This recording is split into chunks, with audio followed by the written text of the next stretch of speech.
Bismillahirrahmanirrahim. Assalamualaikum warahmatullahi wabarakatuh dan juga selamat sejahtera. Pada hari ini saya meneruskan sesi pembelajaran di rumah dengan latih tubi bagi topik penyediaan penyata keuangan. Saya harap pelajar-pelajar saya dapat merujuk pada soalan yang telah diedarkan dan anda dapat lihat berkaitan maklumat soalan berkenaan dengan James Trading. Nama perniagaan adalah James Trading dan perniagaan ini membekalkan alatan pejabat. Semua baki akaun telah diberikan dalam imbangan duga di bawah ni dan tempoh penyata kewangan berakhir pada 30 Jun 2008. Ini sangat penting kamu kena analisis dulu kehendak soalan dan apakah perniagaan menjalankan aktivitinya. Dan seterusnya di bawah imbangan duga dilampirkan 7 maklumat tambahan yang perlu anda selesaikan. Yang pertama sekali berkaitan dengan inventory akhir, diberikan di situ 2 nilai 22560 dan juga 23200 mengikut harga pasaran dan juga harga kos. Apa yang perlu anda pilih adalah pilih nilai yang terendah untuk dimasukkan ke dalam penyata. Dan seterusnya adalah berkaitan maklumat peruntukan hutang ragu. Peruntukan hutang ragu. Yang mana peruntukan hutang ragu ini telah berkurang sebanyak 430. Nanti kita tengok dalam imbangan duga berapakah PHR sebelum ini untuk kita letakkan sama ada dia sebagai hasil ataupun sebagai belanja. Maklumat tambahan yang ketiga berkaitan dengan gaji belum bayar. Gaji belum bayar. Dalam prinsip perakaunan, gaji tahun semasa perlu dikira, perlu diiktiraf. Jadi sebanyak 2,400 masih belum dibayar. So nilai ini perlu ditambah sebagai belanja dalam tempoh tersebut. Maklumat tambahan yang keempat berkaitan dengan wujudnya belanja promosi. Belanja promosi sebanyak 320 dan belanja ini belum direkodkan di dalam mana-mana buku. Jadi ini belum ada di catatan dan perlu anda catat. Cuma apa yang perlu anda faham, belanja promosi ini dikeluarkan daripada barang niaga, belian barang niaga. Jadi barang niaga ini nilai belian perlu ditolak untuk dipindahkan ke dalam belanja promosi. Maklumat tambahan yang seterusnya iaitu yang kelima berkaitan dengan insurans. Dalam imbangan duga ada belanja insurans dan 1/4 belanja tersebut adalah prabayar. Jadi nilai 1/4 itu perlu dikeluarkan dan diletakkannya sebagai belanja prabayar. Maklumat tambahan seterusnya berkenaan dengan dua aset bukan semasa yang mempunyai susut nilai, iaitu pertama kenderaan yang mana susut nilai ini dikira mengikut kaedah baki berkurangan. Yang keduanya premis mengikut kaedah atas kos. Selalu saya sebut dalam kelas premis tidak mempunyai susut nilai, tapi soalan ini wujud susut nilai premis. Kita kira ajalah. Mungkin setengah premis ni mempunyai susut nilai jika premis itu mempunyai masalah. Mungkin masalah seperti masalah mistik, berhantu, orang tak duduk bangunan tu, masalah bencana alam. Jadi premis itu mempunyai nilai susutan Jadi kita anggap begitulah. Dan maklumat tambahan yang terakhir berkenaan dengan pinjaman, yang mana pinjaman ini diperolehi pada 1 Januari. Maknanya tak cukup 1 tahun. Jadi pinjaman ini mempunyai faedah. Jadi faedah ini dikenali sebagai belanja. Faedah yang perlu dibayar terhadap pinjaman tersebut. Okey, itu soalan. Setelah anda memahami soalan yang telah dibacakan tadi, barulah anda boleh menyediakan penyata untung dan rugi. Seperti mana yang sedia maklum, tajuk perniagaan jangan ditinggalkan. Jangan ditinggalkan. Pertama, nama perniagaan, nama penyata dan tempoh berakhir perlu ada. Standard yang kita gunakan bagi penyata untuk rugi ini, kita gunakan cara 3 kolom. 3 kolom untuk mengisi nilai jawapan. Okay. Yang seterusnya adalah kita mulakan format, iaitu nilai jualan tolak dengan nilai pulangan jualan, dan anda akan memperolehi nilai jualan bersih. Kalau lihat di sini 123 160 tolak 200, anda akan dapat nilai 122960. Nilai ini tidak ada maklumat tambahan di dalam soalan. Jadi kita tengok, iaitu pertama, nilai jualan berapa tadi telah diberikan 123. Okey. Dan tolak pulangan jualan. Yes, pulangan jualan di sini. Pulangan jualan 200. Ini pun anda kena mahir. Apabila nilai jualan berada di kolom kredit, pulangan jualan mesti di kolom debit. Walaupun dia tulis kat sini hanya pulangan, dia ada dua. Dia ada dua. Debit pulangan jualan, kredit pulangan belian. Kena ingat tu. Itu format yang perlu anda kena tahu. Okey, selesai untuk pengiraan nilai jualan. Jualan bersih. Kita rujuk balik kepada penyata. Seterusnya, anda perlu mencari nilai kos jualan. Nilai kos jualan. Ini juga anda kena tahu format dia. Yang mana untuk mencari kos jualan, kita bermula dengan inventory awal dan diletakkan di kolom di sini tengah-tengah, dan dia akan tergantung di situ sementara. Dan kita cari nilai belian, tolak pulangan belian, dan anda akan mendapat belian bersih. Okey. Ada warna merah di situ. Jadi yang merah ini adalah nilai belian ini mempunyai maklumat tambahan yang perlu anda selesaikan. Pertamanya, kalau lihat di situ jalan kerja, nilai dia adalah 64,240 tolak 320 dan akan dapat 63,920. Mana datang 320 tu? Okey, rujuk kepada soalan. Rujuk pada soalan. Anda akan dapat lihat bahawa nilai belian. Nilai belian adalah ini dia. 64,240 dan ada berlakunya pulangan belian 490. Jadi belian, itu belian bersih. Anda akan dapat lihat di situ maklumat tambahan berkenaan dengan nombor berapa di bawah. Okey, 320 ni. Okey. Mengeluarkan barang niaga 320 untuk tujuan promosi. Jadi barang niaga ini merujuk kepada nilai belian. Nilai belian yang dikeluarkan sebagai belanja promosi 320. Maknanya daripada belian tadi dia pindah rumah kepada belanja promosi. Jadi sebab itu kalau lihat kepada skema jawapan, nilai belian tadi ditolak dengan 320. Okey, jelas Saya harap pelajaran-pelajaran saya jelas. Belian, tolak pulangan belian, kita dapat lihat di imbangan duga. Dan anda akan dapat nilai belian bersih. Dan tambah angkutan masuk, duty atas belian.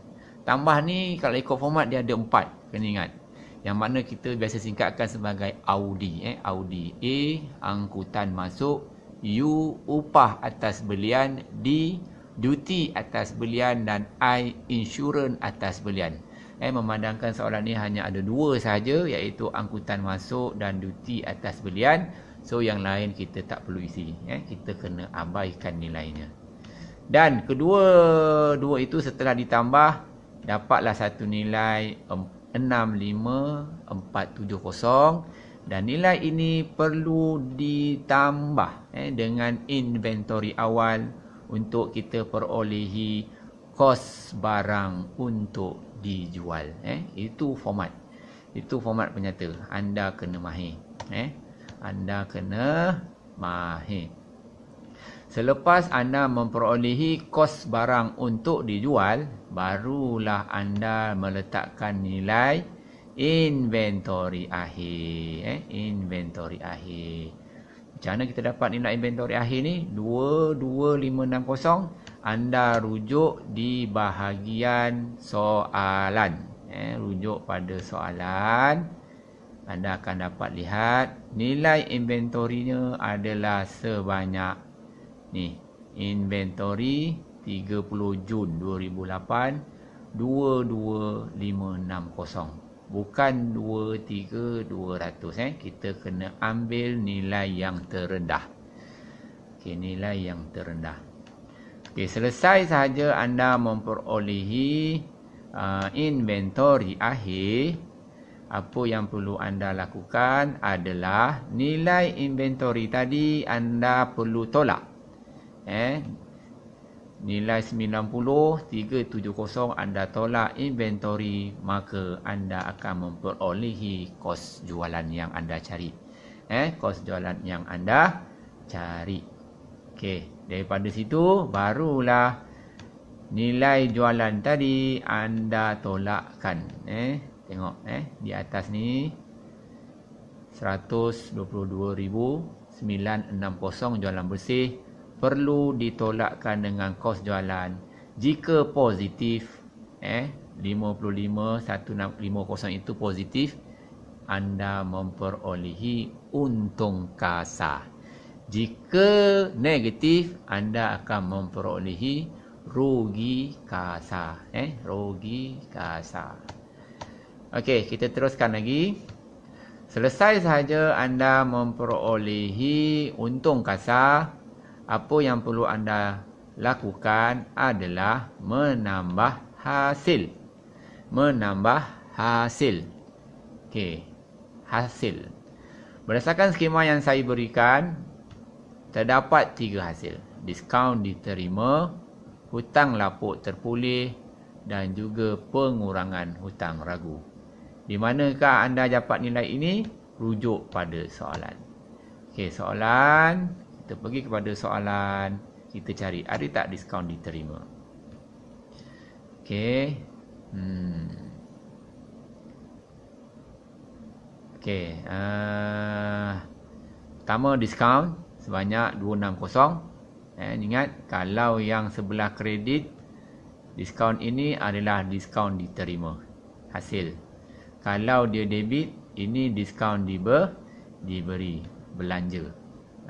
Ini anda kena mahirlah. Diskaun ada 2. Pertama debit, ini diskaun diberi belanja, dan ini kredit, diskaun diterima. Kemudian dia ada lagi, saya tengok tadi apa lagi hasil kalau ikut pada skema tadi, hutang lapuk terpulih. Okey, lihat hutang lapuk terpulih. Di mana hutang lapuk terpulih? Yes, di sini. Okey, anda akan dapat lihat hutang lapuk terpulih. Yes. Okey, sebanyak 1,300. Dan anda pindahkan dia ke dalam penyata perdagangan dan untung rugi. Okey. Nampak dua item ni.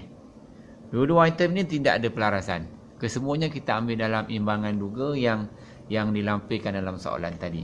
Namun ada satu di sini hasil yang mempunyai maklumat tambahan, iaitu pengurangan hutang ragu sebanyak 170. Macam mana kita nak kira? Kita tengok pada soalan. Okey, dalam soalan kalau diperhatikan ada dinyatakan PHR ini. Nilai PHR di sini. Peruntukan hutang ragu dan nilainya sebanyak 600. Ini dalam imbangan duga yang asal. Tapi bila lihat kepada maklumat tambahan nombor 2, dinyatakan di situ PHR berlakunya pengurangan daripada 600 kepada 430. Jadi berkurang sebanyak 170. 600 tolakkan 430, berlakunya pengurangan sebanyak 170. Ingat, kalau berlaku pengurangan, nilai pengurangan itu perlu diletakkan di dalam hasil. Seperti mana yang dapat lihat ni. 600 tolak 430, anda dapat 170. Anda perlu letakkannya di dalam hasil. Itu jika berlaku pengurangan. Tapi jika berlaku penambahan PHR, nilai penambahan itu perlu diletakkan di ruangan belanja di bawah ni. Ini kena mahir juga ni. PHR ni kena pastikan betul-betul. Okey, kita teruskan. Jadi setelah ketiga-tiga ni, sebenarnya banyak lagi hasil ni. Sewa diterima, dividen diterima, tapi berdasarkan soalan, ini saja yang ada. Diskaun diterima, hutang lapuk terpulih dan juga pengurangan. Dan ketiga-tiga ini anda memperoleh nilai hasil sebanyak 56,880. Okey, teruskan. Harap pelajar-pelajar saya boleh faham. Dan barulah kita mencari nilai belanja. Bila belanja ni yang ada berat sikit lah. Yang merah ni semuanya pelarasan. 1, 2, 3, 4, 5, 6. 6 markah di sini. Termasuk dengan nilai jawapan 7. Boleh pergi 7 markah. Okey. Jadi pertama sekali kita tengok. Berdasarkan soalan, ada dinyatakan di situ insurans. Insurans. Dalam soalan, tengok soalan. Insurans sebanyak berapa? 960. Okey, 960. Namun dalam maklumat tambahan, insurans ada mempunyai prabayar. 1/4-nya adalah prabayar. Jadi 1/4 akan pergi kepada aset semasa sebagai insurans prabayar. Jadi dalam belanja insurans adalah 3/4. 1/4 dah pergi ke prabayar dan 3/4 akan jadi belanja insurans.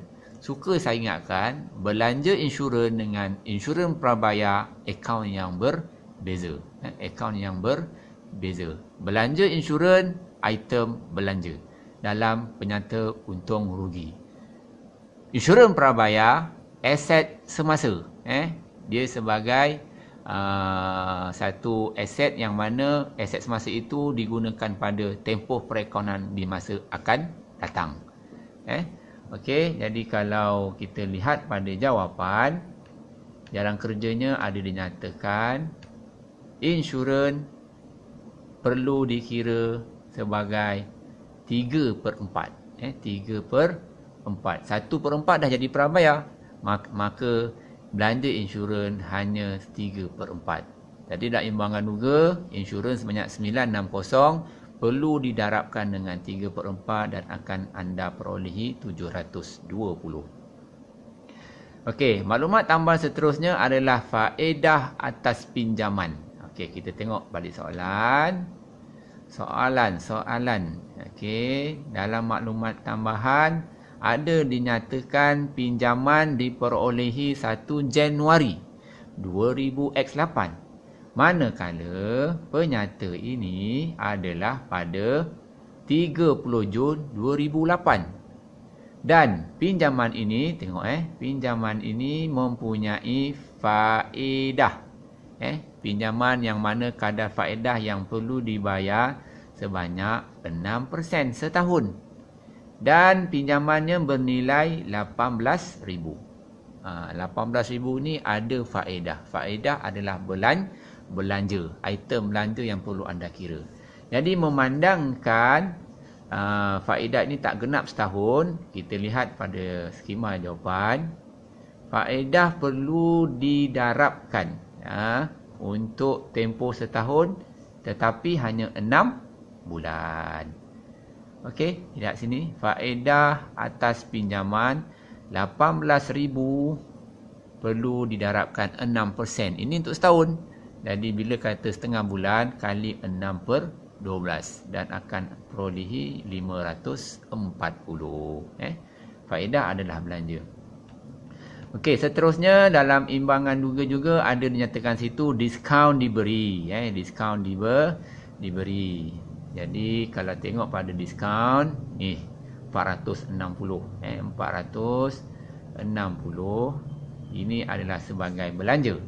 260 sebagai hasil diskaun diterima. 460 belanja diskaun diberi. Jadi anda letakkan 460 ini sebagai belanja. Okey, 460. Diskaun diberi ini tidak ada apa-apa maklumat tambahan, jadi kita terus sahaja ambil nilainya. Alat tulis pun sama, adalah imbangan juga 640, tidak ada apa maklumat tambahan. Alat tulis adalah sebagai belanja. Dan belanja yang seterusnya adalah gaji. Yes, gaji. Ada jalan kerja ada jalan kerja yang nilainya 17,400. Bagaimana kita peroleh 17,400 ni? Rujuk balik pada soalan. Okey. Dalam soalan ada dinyatakan berkenaan dengan gaji. Gaji. Sorry. Okey, nilai gaji di sini 15,000. Dan maklumat tambahan adanya gaji belum bayar, gaji tertunggak. Sedangkan prinsip perakaunan, perbelanjaan untuk tempoh perakaunan 1 tahun perlu diiktiraf, perlu diambil kira. Jadi 15,000 kamu tambahkan 2,400, maka kamu akan perolehilah jawapannya, iaitu sebanyak 17,400 seperti mana yang tertera. Okey. Seterusnya kadar bayaran. Ingat, kadar bayaran juga belanja 1960, tidak ada apa-apa maklumat tambahan. Jadi kita ambil nilai dia dalam imbangan juga, iaitu kadar bayaran ni dia 1960. Kadar bayaran 1960. Dan maklumat jawapan yang seterusnya berkaitan dengan promosi. Promosi juga adalah sebagai belanja. Salah satunya belanja. Kalau kita lihat kepada imbangan juga, promosi ada dinyatakan situ nilainya sebanyak 290 di sini. 290. Okey. Manakala maklumat tambahan ada tambahan lagi 320. Yang mana daripada belian tadi telah dipindahkan ke dalam belanja promosi. Jadi 290 perlu ditambahkan dengan 320, maka anda akan perolehi jawapannya 610. Yang seterusnya belanja susut nilai kenderaan. Okey, kita tengok maklumat tambahan. Susut nilai ada 2. Ada 2 susut nilai. Pertama kenderaan, kedua premis. Kita tengok pada kenderaan dahulu, yang mana mengikut kaedah baki berkurangan. Kenderaan, kaedah baki berkurangan, kita kena ambil kira kos perlu ditolak dengan susut nilai terkumpul dahulu. Okey, barulah kamu kalikan peratus. Jadi kalau ikut kepada soalan, nilai kenderaan sebanyak 20,000. Dan susut nilai terkumpul kenderaan sebanyak 4,000. Jadi 20,000 tolak 4,000, baru kamu kalikan dengan peratus susut nilai. Peratus susut nilai. Ni dia. Okey.